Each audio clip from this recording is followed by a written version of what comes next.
Kill Count, where we tally up the victims in all our favorite horror movies and show you how they were made. I'm James A. Janice. I'm Chelsea Rebecca. And I'm Zoran. You can have pizza anytime. Good voyage. And today we're looking at VHS 94, released in 2021. After the critical failure of VHS Viral, hopes for a sequel seemed slim. But 7 years later, producer Brad Miska decided to reboot the franchise. I just remember a long time ago Simon saying, like, maybe it's too soon to do VHS 3. And he was maybe right. He turned to David Bruckner, the man behind Amateur Night, who had the idea to set this fourth installment in 1994. He liked how that era's technology made everything look crappy. You could film, the most beautiful person or thing in the world on VHS and it would look ugly. Bruckner was unable to contribute a segment though, since he was pulled away to direct the Hellraiser reboot. VHS 94 follows a SWAT team who invades the compound of a VHS worshipping cult. They're meant to be the same group behind the tapes in the first two movies' wraparounds. 94 is a return to form for the series, taking it back to the scrappy grunge aesthetic of the first film. Although Shudder wouldn't let them shoot directly on VHS, they did allow them to shoot in the cheaper looking 29 frames per second. Which, either means like you're broke or you found a camera at like a pawn shop from like 1993. 94 also returns a focus to practical effects, especially when it comes to its monsters. While the other VHSs had cool creatures, like Lily, 94 puts them front and center. It's a rogues gallery of monsters, and a litany of cool kills. 1994 saw the end of Nirvana, the release of Pulp Fiction, and the Republican Revolution. How many kills did it have? Let's find out and get to them. The movie begins with a production card, and then another, and then another. And would you motherfuckers believe me if it's 7? There are 7 of them. I joke, but I do love to see people pitching together to make a movie. An eyeless lady in white is tripping balls and counting down. 5, 4, 3, 2, 1. Happy New Year! Or, old year, because it's 1994. This tape is video evidence for a drug bust being done by an amped up SWAT team. It includes hot-headed Officer Slater and his combative co-worker Petro. There are also a bunch of people with real dumb names, like Sprayberry, Spivey, and Orsler. We're nearing Jason X territory with these. Cameraman Gary is documenting everything according to the officer's rules. 29-9? Means erase the fucking tape. Sorry, bud, but that ain't happening in this franchise. People telling on themselves all over the place. Dumbass Dante. Gary follows the team as they raid this warehouse of horrors. There's all sorts of shit here. Check it out. All are welcome. Oh, holy shit, a talking plane! The creepy, gloopy voice over the loudspeaker talks about a signal, calling it salvation and all that shit. Ain't much salvation for the eyeless corpse they find, who will never watch another VHS again. Huh, looks like that guy's name was Tom and he worked at a video store. Was he one of ours? Did we hire a Tom? The team ventures further into the compound and stumbles upon an IKEA living room display. It features a pillar of TVs and 6 more bodies, all of whom are victims of having too much screen time. As the team makes a plan, Gary zooms in on a TV screen to learn about something called the net. Millions of Americans have personal computers and can access the net for a modest monthly fee. I think I'll stick to my telephone for now. Yeah, and then those get the net, and then you won't be able to unstick yourself from them. Oh, speaking of which, Zoran, put that away, man. You got the first segment. 1 second, I'm doing something here. It's the Ratmo one. Oh! My kid can pick himself up from daycare. Let's go! The first segment is Storm Drain, which takes the form of a local news broadcast. The citizens of Westerville, Ohio have been catching glimpses of a sewer-dwelling creature dubbed the Rat Man. What's he look like? This amateur sketch. And that is a great reference to the early viral video about the Mobile, Alabama leprechaun. This amateur sketch. Who else saw the Rat Man say yeah? Yeah!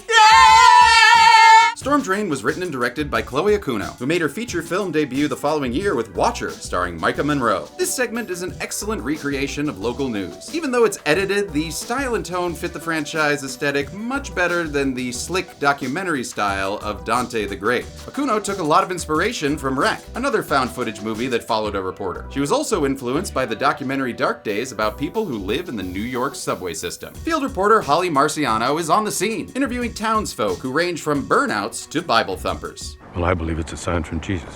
It's time for sinners and elitists to get what's coming to them. Oh, and Camo Santa, who's, oh, yeah, you don't want to be on his naughty list. Holly works with her coverage-concerned cameraman, Jeff. So do you want more B-roll of the forest? No, you're right. We need to branch out. Wouldn't want this film to get too sappy. Oh, come on. Don't tell me you're sick of more puns.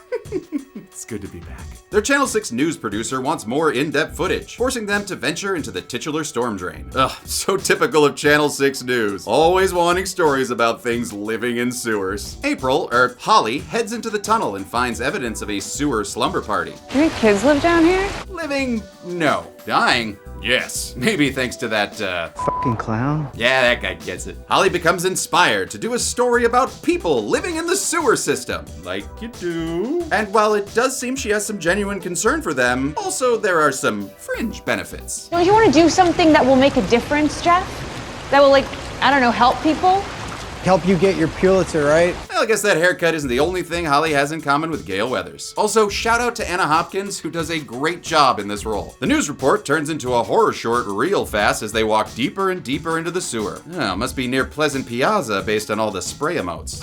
Peely's missing! No! They filmed a lot of this segment in a real storm drain in Toronto, making it as scary to shoot as it is to watch. We were in a real storm drain, and I always had to be the first person, like, because the camera was behind me, so I had to walk into the storm, and I was like, I don't want to do this. Okuno wanted to recreate the claustrophobic horror of The Descent, a movie that still haunts me to this day. Oh, I don't want to think about it. And felt a real storm drain was a good way to do it. I wouldn't go back in, but it was cool. Eventually, Holly spots something. Someone's here. You think? Because that is clearly a scary night man. Oh! As Jeff is getting more B-roll of this bedroll, he's jump scared by the squishiest eye I have ever heard.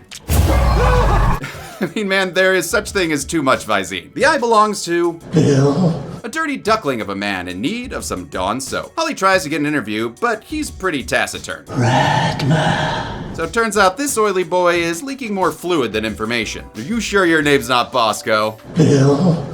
Okay, just checking. Things are finally creepy enough for Holly to call it quits, but not without leaving her business card. Ooh, that's nice. What is that, bone? Suddenly, she's kidnapped by an off-screen Holly hunter, and Jeff's not far behind thanks to a jump scare jump cut. Holly wakes up later handcuffed with, what, plastic bags? Oh, come on, you could tear right through those. See?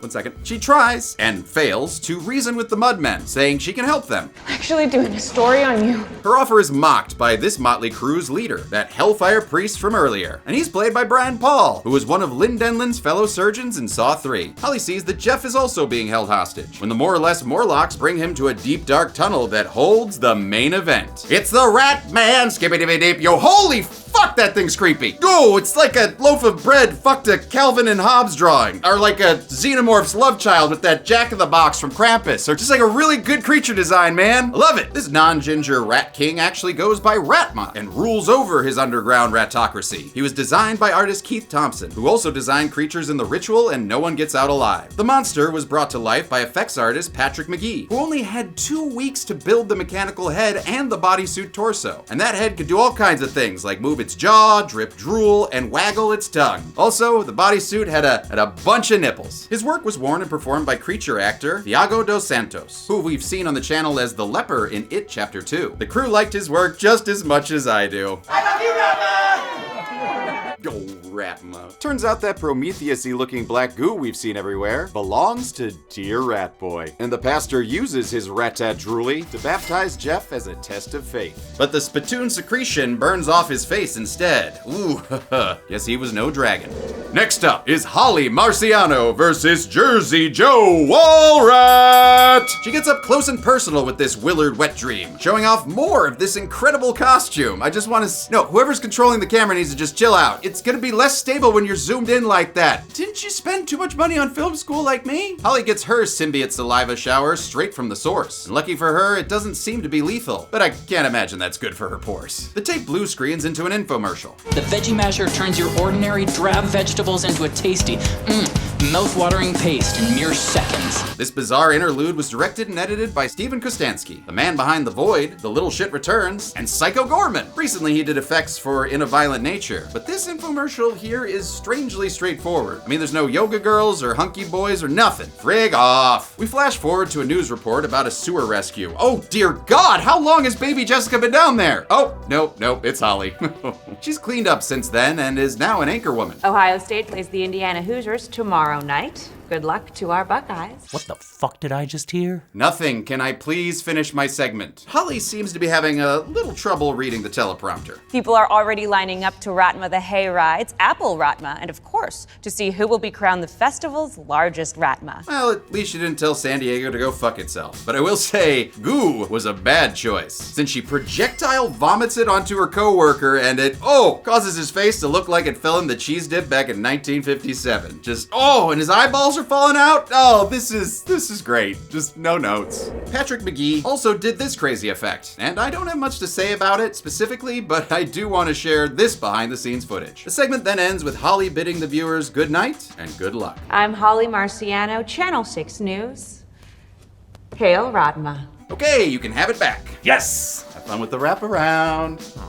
In the spooky VHS compound of doom, Petro leads Spivey and another officer named Nash down to the lower levels. They discover a makeshift church filled with bodies in the pews. But these ain't kills to count, they're kill count props. This kind of shit overflowing from my closet. Looks like the Church of Saturday Sales. This wraparound, titled Holy Hell, was written and directed by Jennifer Reeder. She was excited to create a more traditional horror story than her usual, more experimental fare. She wrote the segment around their prop warehouse location, which already had these church pews, that airplane, and a bunch of lazy boys.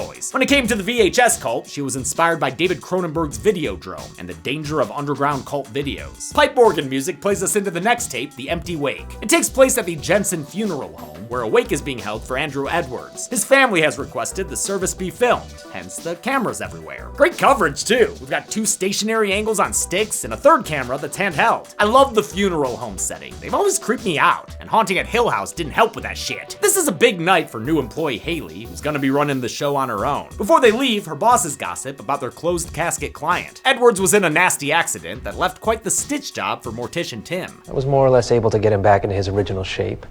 Pity about his face and head. Haley waits for the wake to begin, but no one shows up. The only thing coming is a storm outside, which ends up knocking out the power. Oh, fuck that, man. Haley grabs some emergency candelabras, and when the lights come back on their own, the casket ain't where she left it. She gives it a knock-knock, and the coffin asks who's there.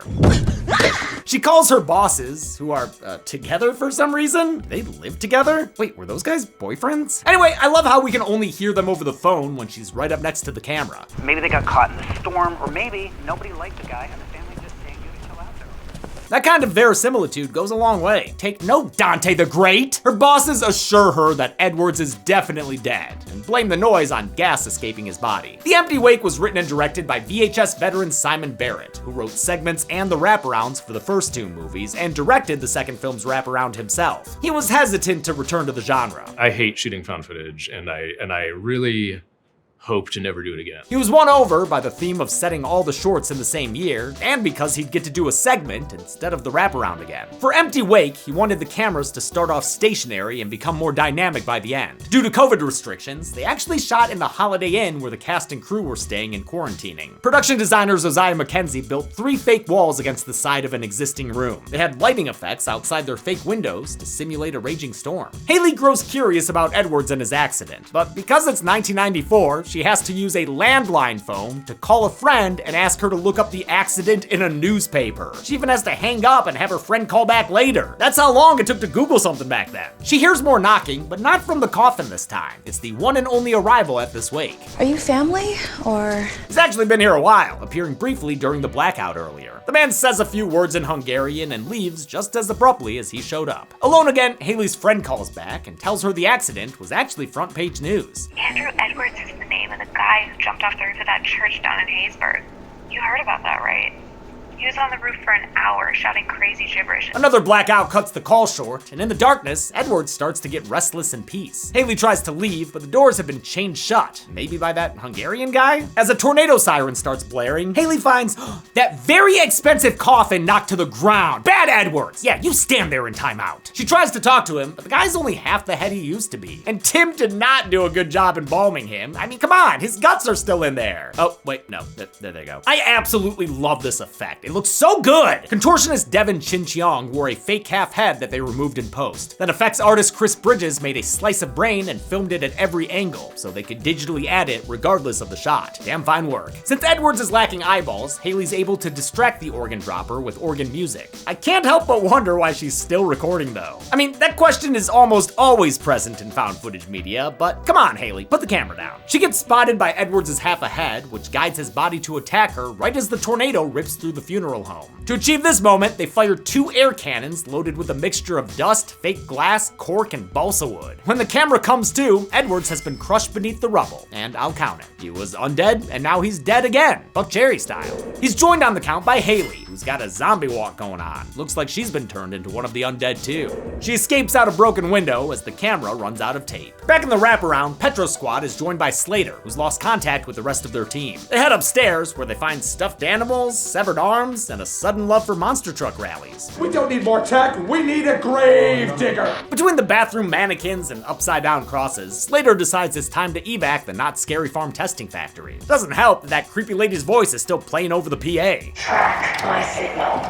Track my signal. She says that the signal is the stimulant, and that forever starts right now. But she's wrong. Forever's not starting right now. The next segment is. So get in here, Zoran. Wait, I get to do 2 segments? I'm honored. Yeah, well, we were gonna have Molly do it, but she partied too hard last night. Stupid alcoholic dog. Hey. The next segment, The Subject, begins with a dude who's been turned into a Toy Story spider baby. He then freaks out and bursts into flames. Another unsuccessful experiment. Gagal. 2 months later, Frankenfreaky creator Dr. James Sinedra finally gets a better mic. Keberhasilan agaknya sudah di depan mata. The Indonesian scientist is making human-machine hybrids, or as he calls them, neo-humans. Whoa. And that kind of work ain't exactly above board, which is why he's operating out of this basement laboratory. He's kidnapped 2 more patients for his experiments, a male and a female, whom he calls subjects 98 and 99. I kind of ran out of ideas there. He begins his operation on Charles Xavier's sister, and when the tape starts back up, it's from the perspective of 99. Happy born day to you. Happy born day to you. You look like a monster, and your arm is gone too. Oh shit. Through her eyes, we witness Dr. James making sure his bone saw's ready in order to chop off this subject's limbs with abandon. No kill graphic yet though, since as of now, he's still alive! Somehow, the TV starts playing, and it happens to be a news report about 99's kidnapping. Yes, but about the TV turning on. Just nothing there? We're gonna ignore that? Cool. Cool. Dr. James wants to give her a drill bit lobotomy, but she fights back, so he decides to put her down for good. He's interrupted by the arrival of the cast of The Raid. Ooh, and look, they come with their own cameraman. Pastikan kamu merekam semuanya. Sweet, second angle, and one that's not of dubious ethical origin. Their leader, Captain Hassan, confirms James's identity, but he's not there to take prisoners. Instead, the officers execute him on the spot in an act of street justice, and it leaves cameraman Jono pretty comedically shaken. What? The cops split up to look for survivors, and Jono discovers our POV tagonist, who we only know as S.A. Thank you, self-turning on news report. Jono recognizes her as the missing girl, but she's so messed up that Captain Hassan says she ain't got no soul! She looks super bad! So he decides to put her out of her misery. Saya tidak akan bawa benda ini ke hadapan orang tuanya. A convenient blackout gives Subject 99 a chance to adorably crab walk away. When the cops try to leave the way they came, they set off an explosive booby trap that blows 2 officers to smithereens. And yeah, I guess this guy's technically still moving, but I'm gonna assume he's not making it out of there. A recording starts playing, revealing they've triggered Dr. James's contingency plan. Bakat ciptaan saya milikku sendiri. Kalian tidak akan pernah meninggalkan tempat ini hidup-hidup. Oh god, is this a Saw thing? Is he sawing these guys? Well, I guess kind of, as Subject 98, the male one, comes back to life. He skewers an officer named Echo with questionable motion tracking but amazing practical effects, leaving him an echo of his former self. Jono QuickTime dodges his next attack, but 98 makes short work of 2 more cops, Django fetting one while Dookuing the other. Hassan comes to Jono's rescue as 98 gets his blades into another officer and saws his head off. Oh, I knew this was a saw! Oh, and then he throws it at the camera? Oh, bruh, sick edit point. With their bullets ineffective, Captain Hassan decides to frag out, adding to the video game feel of this whole segment. I mean, seriously, this shot right here? Yeah, it just feels like I'm fighting a cyber demon in Doom. We switch back to S.A.'s POV as she wakes up in the rubble and sees heads and bodies everywhere. That, hey, we've already counted. I see you comments. There is, however, a fresh and foggy kill happening in the smoke over there. So I'll count that guy getting dragged away. 99 manages to escape her nemesis-like stalker, but she gets caught in a paper cutout crossfire between 98 and the cops. And hey, she's got legs, and she knows how to use them to escape, as 98 kills the officers with off-screen sound design. The subject was written and directed by franchise returnee Timo Chianto, who co-directed the excellent Safe Haven from VHS 2. Chianto was excited to return to the indie filmmaking style of the VHS movies, and he set out to make a simple story in, and I quote, berserk bloodlust mode. Nothing deep, nothing profound, just urge to go mayhem before I grow too old and too comfortable. I can't wait for my midlife berserk bloodlust crisis. Watch out. S.A. finds herself in Dr. James's study, which has the blueprints for a BFG, a save typewriter, and Alfred E. Newman? No, wait, that's just the top of her head. And she verifies it by looking in the mirror. She doesn't like it. Oh, side note, how the hell did this guy recognize her earlier? I guess he's just really good at picking out a chin in a lineup. Look out, Bruce Campbell. Further inside, 99 discovers a friendly head with a cyborg Spidey eye patch. Hello. As well as 3 failed test subjects, which include a she-borg who belongs in a morgue, a henchman of the Tall Man, and this bloody Saw 4 poster head. And there's one Ripley clone in the back who still has some life in her, so S.A. mercy kills her by pulling the plug. Oh, so it's okay when she does it, but not when the commander suggests it. She's attacked by one of the officers, but Agent 99 gets smart and grabs a machine gun arm. Barrett Wallace, eat your heart out. She uses her proto-mega buster to shoot one guy with a super delayed reaction from himself and the blood squibs. Then she shoots through another officer's head until it's a spurty mess. Oh yeah, we're in full video game mode now. Oh, speaking of which, starting in December, Zoran will be doing video game kill counts on the first Friday of every month. Yeah, and I'm starting with Resident Evil. We hadn't announced that yet. Exclusive. S.A. says dead or alive, you're coming with me to her human shield that helps her shoot 3 more officers who arrive. Then she throws the body at a 4th guy and makes him do a little dance, make a little blood, and get down on the kill count tonight. 2 more cops show up, but they've got a 99 problem because this bitch is one badass when she uses her new arm to launch a grenade into one of these guys' pockets, blowing up both her attackers. Another officer brings a knife to this gun show, so she tells him to pipe down before ripping the pipe out of his face. Just dear God, that was amazing. 99 runs into Jono, who refuses to hurt such a lovely chin. Turns out the two have a lot in common. Lu mau apa?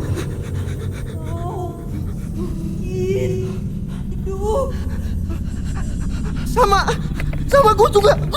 They agree to escape together, but Mad Dog Hassan has other plans. He's hell-bent on avenging his men and goes absolutely feral on S.A. Or actually, maybe he's just really bad at CPR? Nope, he's ripping out her wiring and totally just voiding her warranty. Hassan's harassment is halted finally when Jono shoots his boss through the back, saving Subject 99. He goes to help S.A., but gets tackled by Subject 98. When S.A. comes to, Jono's getting dismembered by this cyber Jar Jar Binks, so she beats at 98, eventually cracking his head open to feast on the goo inside. Or just kind of toss it away. Yeah, sure, that works. 99 collapses next to Jono, her battery depleted. Can someone get this woman a lightning cable? USB-C? I don't know what her operating system is. Jono sadly dies from his injuries at the same time as her battery. Oh man, I just hope they find a good pick for his funeral.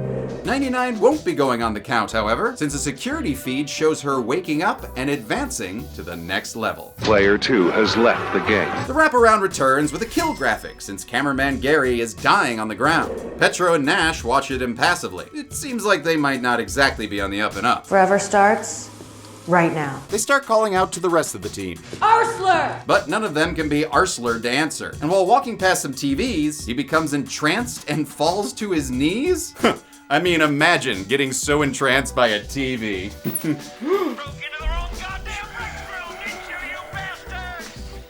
All right, my turn now. The final segment, Terror, begins with a blaring alarm. We're at a makeshift military base outside of Detroit, Michigan, but these D-bags aren't D-Town's finest. This is a propaganda video for the First Patriots Movement Militia, a group of gun-toting white supremacists. It all feels like a Chaos Realm version of the Red Green Show. They're led by their self-described Herr Commandant Greg. Damn, Gus from Recess took a hard right turn after graduation. We will take back America. And remember, remember, if the women don't find you handsome, they should at least find you handy. Greg, you can't just shoot into the air. What kind of example are you setting as a— Okay, now look what you've done. Michigan is weird like this. If you run into a guy in the woods with a gun and flannel, flip a coin. He either practices subsistence hunting and loves his labor union, or he's a guy who knows way too much about Viking runes and is just asking questions no one else wants to ask. This short is possibly my favorite VHS segment, period. Does it help that it's set in Michigan? Yes, but I also think it feels the most like an actual videotape. I've been ingesting a bunch of old family tapes from the 90s, and the magnetic bleed and haze is spot on. In an attic in their barn, they have a holy holding cell covered in homemade crosses and garlic, making this a strong contender for stankiest VHS location, at least until we get to Ozzy's dungeon. They're holding an unnamed prisoner whom they refer to as the Beast. They blow his brains out with a shotgun, but he doesn't get a kill graphic. This execution is a daily occurrence that's used to keep him in check. Well, at least they have a hobby. See, the Beast might not look it, but he's actually a vampire. And he technically sparkles in sunlight. If you count one giant sparkle, that's the temperature of the sun. To test this effect, they collect some of his blood and inject it into a bunny. When it touches daylight, it goes off like a killer rabbit holy hand grenade hybrid. This is like if J. Robert Oppenheimer was played by your uncle you had to block on Facebook. The First Patriots plan on using this reaction to attack the McNamara Federal Building in downtown Detroit. We detonate the abomination. That building, the real one, not whatever Toronto structure they filmed here, was actually the site of a real-life incident right after 9/11, when a federal officer was killed in the lobby by a guy who was mad he couldn't take his gun inside. This fictional attack is the first step in a plan to overthrow William Jefferson Blythe III's regime, and they don't care about potential collateral. They got a daycare. They got a daycare. Oh. Okay. This movie came out in 2021 and was obviously influenced by the political landscape of 2020. In fact, January 6th happened during the segment's pre-production. Writer-director Ryan Prowse was specifically inspired by the 2020 plot to kidnap Michigan Governor Gretchen Whitmer, but this kind of thing is also accurate to the time period. The early to mid-90s saw violent conflicts involving federal forces like Ruby Ridge and the Waco siege. Those two raids did not go great and inspired anger with the feds culminating in 1995 with the Oklahoma City bombing. That seems to be Terror's biggest inspiration, particularly the detail about the daycare center. All of this actually impacted my life directly. My mom did clerical work in the McNamara building in the early 90s, but went back to school to pursue another line of work, partially because of threats like these. These guys could have blown me up with vampire blood. To arm their holy warriors, Greg calls in reinforcements, none other than Officer Slater from the Wraparound. Lots of cops are ready for you, Patriots, to take the feds down. Hard. I feel like Greg secretly yearns for the stage because he gives another speech, this time about their divine call to action. This man heard Wutan's clarion call to action, and he did his part. Wutan is another name for Odin, Norse god and ruler of Asgard, occasionally played by a bored Anthony Hopkins. You can see Odin's rune reversed on the militia's insignia. The two branching paths of a Norse god. Be appropriated by white supremacists, or join Fire Emblem heroes as a waifu with gigantic honkers. That night, Greg decrees they celebrate the coming battle with righteous cleansing. We will get cork high and bottle deep.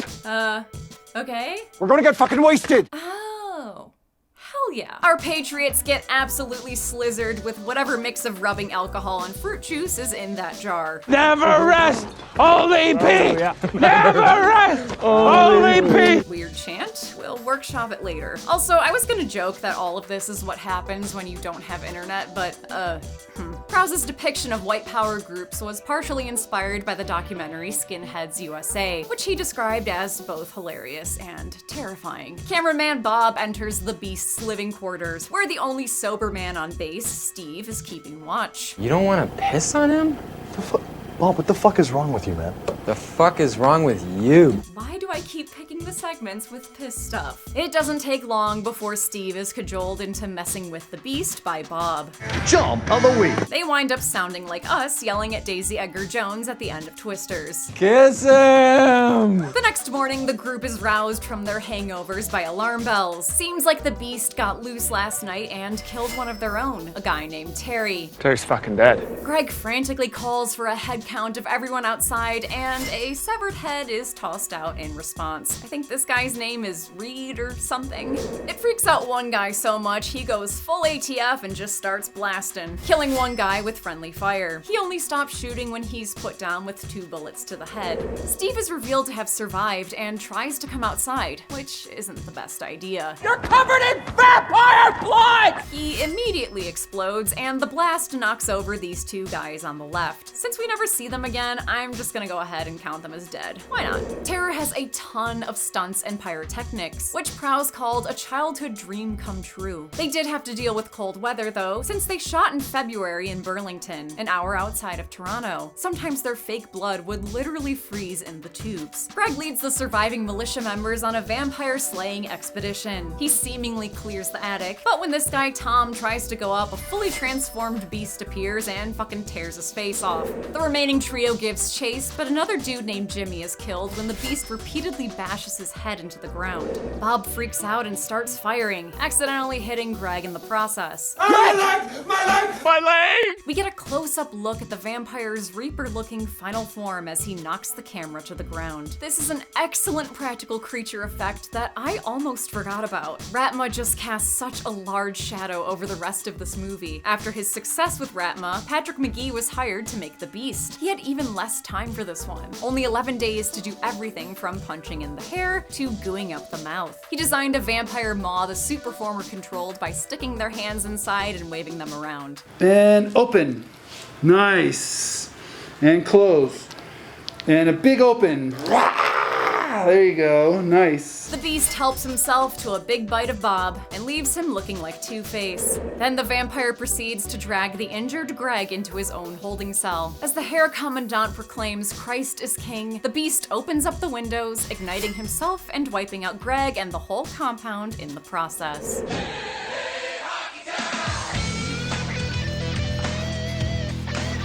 All right, I gotta finish the wraparound. I can't stop! Detroit was mentioned, I can't stop! I know. Chelsea, Hockey wait, Town! Chelsea, I can't come stop! on. Chelsea, for the love of God. Yep. Kwame. We return to the compound, where Spivey's been given the eye-popping treatment. Slater is tied up next to him. He's being held hostage by Petro and Nash, who reveal themselves as members of this cult that just, really loves movie night, you know? They confront him over his alt-right connections and let him know how this tape is gonna end. We're the final girls. You're our final kill. I don't love the dialogue here. It's laid on a little thick. We deal in contraband content. Strictly VHS. But I do love this kill, as Petro beats Slater's head with the camera until it's nothing but a bloody pulp. Ew. The movie ends as the 2 ladies talk about their latest tape. What should we call it? Oh, I know. You could call it Title Card. How many Ratmas did this bout of Ratmas Ratma? Let's find out and get to the Ratmas. Whoa, Ratma! No, this is a tape. Ratma! Ratma! Hey! Ratma! Hail Ratma.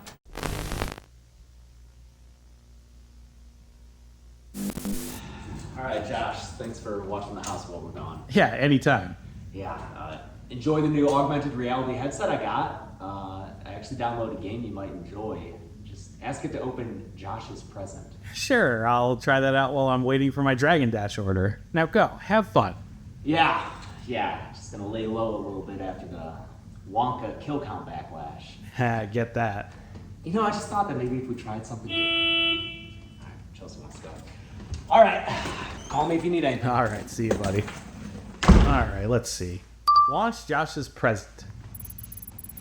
Welcome to Kill Counter. Cool, a game that's also my job. Great gift, James. Ready, set, count. Wait, how do I... Yeah. Huh?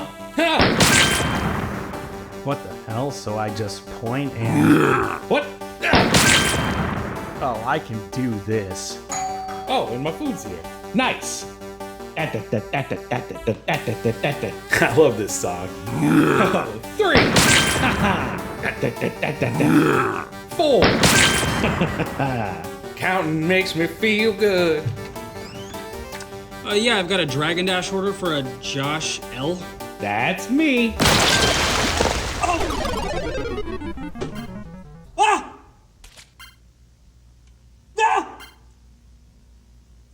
What the fuck? We counted 53 kills in VHS 94. The victims consisted of 43 men, 9 women, and 1 unknown head in a bucket, giving us a more than 4-to-1 ratio of dead dudes. That body count puts 94 just ahead of its predecessor, but VHS 2 is still the reigning champ of the series. The kills per segment broke down like this, with the subject responsible for just over half of them. Timo reigns supremo. With a runtime of 103 minutes, VHS 94 had a kill on average every 1.94 minutes. And with 5 segments, including the wraparound, the movie had an average of 10.6 kills per segment. We'll give the Golden Chainsaw for coolest kill to the news anchor. It's such an unexpected and graphic way to end the first segment, and you gotta love all that spurting goopy goodness. There's a reason this was up for best kill at the first ever Dead Meat Horror Awards. Dome Machete for lamest kill will go to those 2 militia members killed in the explosion, since I'm not even sure they died. Like, where the heck did those guys go? And that's it. VHS 94 was released in 2021 and was Shudder's highest viewed movie premiere ever. Until it was surpassed the following year by its sequel, VHS 99. We'll look at that next week after a Sunday special, but until then, I'm James A. Janice. I'm Chelsea Rebecca. And I'm a man whose wrestling coach refused to learn his name and called him Zucchini Garage Sale instead. You want to wrestle sometime, Zucchini? And this has been the Kill Count. Come here. On the next Kill Count. What is it that you wish for? Is it a date with your best friend? How about dinner and a movie? How about hot dogs and a ball game? Is it to meet your favorite actor? Irreplaceable. One of a kind. Perhaps it's for an underrated horror movie to finally be on the kill count. As you wish. Watch as an unsuspecting mortal basketball coach accidentally unleashes an ancient evil. Do you have any idea how crazy that sounds? The Jinn have the power to grant your wishes, but be warned, you've never had a friend like me. Forget Barbara Eden, forget Robin Williams. Be careful what you wish for, or even what you want for. You know what I'd like? I'd love to know. 'Cause I'll count that as a wish. You don't even have to say the words, really. I'll help you get there. You basically just have to agree with me offhandedly. Am I to understand this is not something you wish to see? This week, grant yourself the greatest wish and watch the special effects filled Wishmaster. No more wishes, please. Then on Sunday, explore a whole new world on the kill count. Only on Dead Meat. My patience wears thin. Wishmaster can currently be watched on the pictured streaming platforms. Dead Meat always recommends you watch the movie for yourself before its kill count. It's the only way to have your own properly informed opinion. Kill counts are never meant to replace the experience of watching a film. Hey, thanks a lot for watching this Kill Count for VHS 94. I like this one. This is one of my favorites. I really like this one. I think it's my favorite VHS. Definitely a very strong contender in the series, and might as well talk about Josh, our employee, who was featured in this episode's To the Numbers bit. He was not actually there on set at all. Those were fake hands. Josh does not live in the same state as us, but provided the voiceover. He does all his work remotely. He's been editing for us for years and years. Yeah, and we've known him longer than that. Yeah, Josh was a personal friend of ours who we wound up hiring because he's just very damn good at his job. And I forced that man to draw a very large critter ball and figure out the math behind that damn thing. Josh, we often throw the giant piles of bodies, although Tim's been taking that job sometimes lately. They're like the Mythbusters B characters, you know? Like Grant and Carrie and like that crew. Thank you, Ryan Ward, for the amazing special practical effects that we had, spraying blood all over. Oh, and thank you, Johnny Birchtold, for playing our little delivery boy. We love you, Johnny. We knew we'd make you our boy. What? That's our boy. That's our boy. Thanks, everybody. Be Hey, good right, people. fuck.